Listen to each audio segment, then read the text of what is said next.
மாநிலங்களவை உறுப்பினராக மக்கள் நீதி மய்யம் தலைவர் கமல்ஹாசன் இன்று பதவியேற்றுக் கொண்டார்.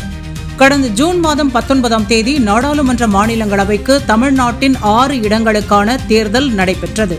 இதில் திமுக சார்பில் வில்சன், கவிஞர் சல்மா, SR சிவலிங்கம் ஆகியோரும், மக்கள் நீதி மய்யம் கட்சித் தலைவர் கமல்ஹாசனும் உறுப்பினர்களாக தேர்வு செய்யப்பட்டனர்.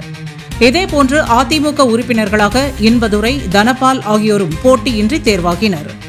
புதிதாக தேர்வு செய்யப்பட்ட உறுப்பினர்கள் இன்று பதவியேற்றுக் கொண்டனர்.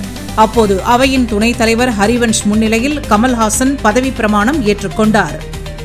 மாநிலங்கள் அவையின் உறுப்பினராக தேர்ந்தெடுக்கப்பட்டிருக்கும் கமல்ஹாசன் எனும் நான் சட்டத்தினால் நிறுவப்பெற்றதான இந்திய அரசியல் சட்டத்தின் மீது உண்மையான பற்றார்வமும் பற்றுறுதியும் கொண்டிருப்பேன் என்றும், இந்தியாவின் இறையாண்மையையும் ஒருமைப்பாட்டையும் உறுதியாக பற்றி நிற்பேன் என்றும், நான் இப்போது ஏற்கவிருக்கும் கடமையினை நேர்மையாக நிறைவேற்றுவேன் என்றும் விழுமிய முறைமையுடன் உறுதி கொள்கிறேன்.